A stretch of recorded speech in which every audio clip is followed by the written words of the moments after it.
there's a moment just before you step out and take your first step on day one, when everything is just so incredibly calm. You've made no contact with anyone, you've not spoken a word, and it lasts only for a moment, and you have it. And I don't know if you've ever experienced that, but I've experienced it every time I've taught a class here at the University of Alberta. And it's unbelievable. But it's also extremely short. It doesn't last very long. And then you take your first step. Good morning and welcome. My name is Maraj. I'm a professor in the Faculty of Physical Education and Recreation, and I have been at the University of Alberta for 17 years. I will start my 18th year, July 1. And I've always enjoyed teaching here. I've been blessed to have marvelous classes since 1999. And many of those classes have been required classes. And you know what can happen sometimes when you have a required class on day one. But it's something that I absolutely enjoy. And I'd like to share a few things with you today. But first, I want to know who you are. Who are you? How many grad students? Please indicate. Yes? Faculty members? Yes, okay, you're running a close second. Others? It's like golf, you know, bogeys and double bogeys and others. Yes, it's great to have all of you here. I am really glad when people step out and say, I want to learn something from somebody else. And my goal today is to give you at least one thing, give you something you can hang on to that might help you on your day one, but on other days as well. The trick, though, is that bad boy.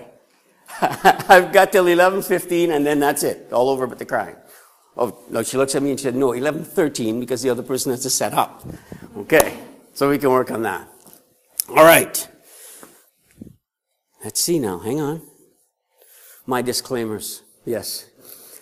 I've never done a workshop in my life. And they told me this was a workshop. I signed up for one of those 5-minute bad boys. And they said, no, you're doing this. I said, good. This is what I want to do. So that's the first one. And what I'm about to tell you, you can read anywhere. The stuff I'm going to give you, the something that I hope to give you at the end, you can read. You can read about this yourself. In fact, right now, you can even go to another session if you wanted to. Okay, good. You haven't chosen to do that, so I'm happy. And I want to stop there. I need you to do this for me. I need you to just read the first line. I know I could have built it all, but I don't have as much time as I think. Hold everything I said from that quiet moment to when I just shut up or I pointed to the clock. Hold that in working memory, because we're going to bring that back in just 1 second. Okay? Now, I've tried to read about this first day of class because, like you, I want to understand what's going on. I'm saying, what is that thing that I experience and then engage in? And how can I help other people figure out what that is and work best for them? I know what works for me. I need you to know what works for you. I enjoyed the talk by Ken Bain, and this is one of those things that I just saw there. You get one of those overarching questions that you want. And one of the things that I hear from time to time is, are teachers just naturally born teachers? You're a teacher. There it is. You have it. Or is it a skill that you can develop? I fundamentally believe that it's a skill that you can develop. Okay? And people have called me saying, yeah, you're a natural. I said, no, I work my butt off at this stuff. I try to understand things. So I want you to understand something that I have come to understand. Just a little bit. I still have lots to learn about it. So, this first day of class has been, and you can read this stuff, you can read in Faculty Focus, there are books, even Ken Bain's book will talk about stuff like, you need to set the tone. Well, Wyman's had a lovely article in 2013, and the stuff that she's pointing out there is lovely. I mean, get students talking, be personable, be authentic. I think those two I hope they would be the same. Give students a reason to read the syllabus, showcase your content. And that's all really nice to read. But how do you do that? How does one set the tone? So how do we operationalize this? How do we develop an appreciation for the power of that first class?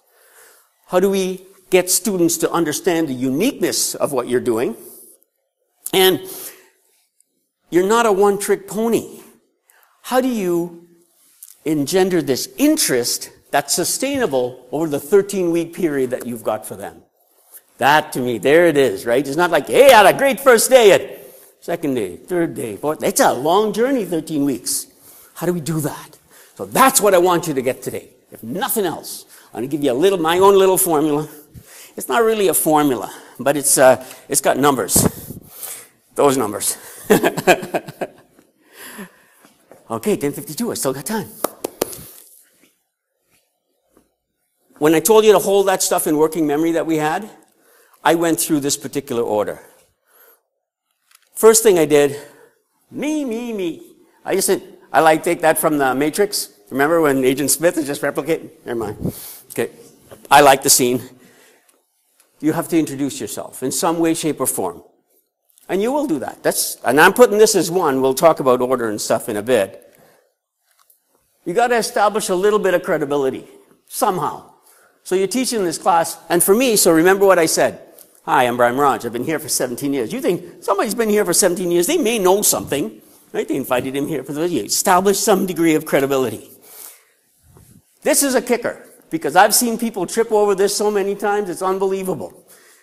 How autobiographical do you want to be? How much of yourself do you want to reveal on that first day?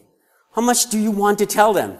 Well, I really have a weakness for Irish whiskey. I like playing pool at 3 o'clock in the morning. Like, what? You say stuff, and people do. They start saying things. Now, being extremely cognizant of the time. Anybody go to the FoT spots last night? So for some people, they gave 5-minute talks. It was lovely about things that work for them in teaching. One of the ones that came out was on group projects, and that was the entire class. But what the instructor said was that in the initial stages, she had to demonstrate her vulnerability because she had no idea if it was going to work. And she had to confess that to the students. So you ask yourself, how vulnerable do you want to be when you then says, I know crap about this? Or it's like me saying, I've never done a workshop in my life. Head for the doors. Right? How much of that do you want to put out there? You expose your personality a bit, and you show a human side of yourself. Now, many people take very different approaches to this establishing of yourself, right, when you're up there. Because in some cases, you may just want to become the authority. You're the scholar. You are the person who knows a lot about whatever that subject is, and you want them to know that. Right? That may not be in your personality, but you may want to do that. And sometimes context-specific classes, things that lend themselves to your personality, about things like whatever it is you're teaching. For example, if you had experiences in games or something else that you're teaching about, you might talk about those kind of things. I have a colleague who is in leisure studies, and his personal leisure stuff, he brings that out into class. Some students think maybe too much, but and you're always going to get that. But that's something that's number one. That's what you've got to think about. 2 is you. Y'all. That's the second thing that I did. I said, where are y'all from? What are you doing? Like, who are the people that's making this stuff up? And basic presentation stuff, you all know your audience. And this is what it's intended to do. And we didn't do very much of this because I'm doing a lot of talking. But you want to initiate engagement, encourage interaction, establish some sort of connection. We all have the same sort of goal with this. What I love about this particular point, and we'll make more of that because I do have one more. The why are you here sort of connection that's there. In this second one, and then in the third one I'm going to make in just 1 second, is where you can establish what your class wants to be, what you want your class to be like for the rest of the semester. So if you want it to be an interactive thing, we can start talking about stuff now. Time's not against, it's really against me for a lot of stuff, but now's the time for you to start to establish that. Is this the kind of class I want to have? Is this the kind of thing I want to do? Now, the third one, nobody's old enough here to know this song except me. Oh, maybe somebody else. Thank you. It's an old song, but what's it all about? How's it going to shake down? What's the format, the function of the whole thing? What are we actually going to do? Now, when I was doing my little shtick in the beginning, I didn't tell you very much of that. right? I said, you're gonna learn something and I couldn't really tell you exactly what before I did it. But in your class, you can do that. In your class, you can tell them exactly how that's going to shake down, exactly how it's going to work, and lay the foundation for what's to come. So if you want your class to be interactive, you say, okay, fine.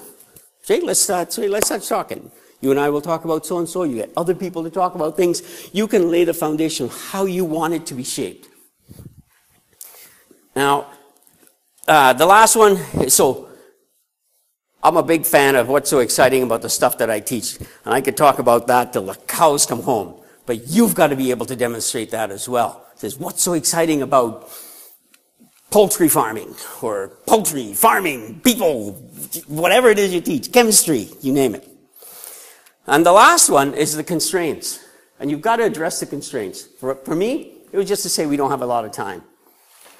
For you, if you know if you're a professor or a student traveling to a conference at a particular time, you need to indicate those really clearly so students, they understand those things that are coming up. They understand things that are, when the exams are going to be. What sort of sections and milestones exist that you can tell them about.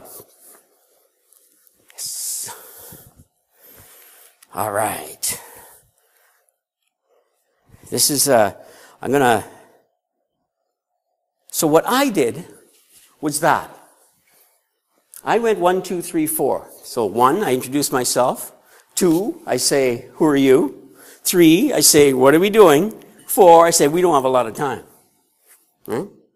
Now, anybody here ever see the movie The Princess Bride? There's a line that just describes it so beautifully to me. In that movie, the guy goes, my name is Indigo Montoya. You killed my father. Prepare to die. Now. Right? I love that line because he introduces himself.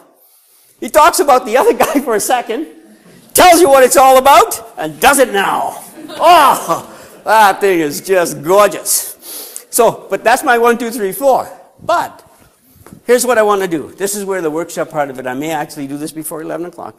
This is where it comes in. So what if we did that? What if you talked about the people before you talked and say that so for me, this would have been, hey, it's good to meet all of you. That is great. Then you interact with the people and you go. And then you say, we don't have a lot of time. Here's what I do. Here's what I need you to do. That's the order in which you do it on that first day. You can mix that up. But here we go. You can do other ones and other ones. I like the colors because they change them up. And here's where I want you to start interacting with your people. Whew. I wanted 11 o'clock for that. This is good. So I want you to start thinking about how it is you would do that. Or you can tell me, but I want you to talk to other people who are in there. Because I've started classes with the, why are you here? Just to bring it to give them that feeling of, well, why am I here? Why does my faculty make me take this class? Things like that. And then they come to understand it. Now, all the number nerds in there will be very happy to see me do this. I came up with every combination I possibly could. And there's a formula for that, but I don't know what it is. And so I just wrote them all out. That's every possible permutation of those numbers that you could have. So what I want you to do is find 2 or 3 other people that are with you for just a few minutes and look at some of those orders. So you know what I do. It's an intro, you, connect to you, what it is you're going to do in constraints, and then just think about how you would, the different ways in which you can do that. I read Wikipedia on what a workshop does, and it does this stuff. It tells you to talk to each other, not just to me. So go ahead, find a couple of people and talk about those. Because it really does make a difference in terms of how everything unfolds. So go ahead, don't be shy. This 1, 2, 3, 4 system actually does give you something to think about in terms of how it is you want to sequence things. What do you want to prioritize in terms of what the students first hear, what their first impression is. In Ken Bain's talk, when he talked about bringing a cardboard cutout and toilet paper, that made sense to me. Right? He said, what's the surface, what's the area under this? Yeah, you can fill it all with toilet paper and measure your toilet paper and you're laughing. I thought, wow, that's pretty cool. But you can do stuff like that. Some of those things could be games. It could be whatever it is you want. And depending on the sensitivity of your subject and then the nature of the context about which you're teaching, there are different approaches that you can have with that.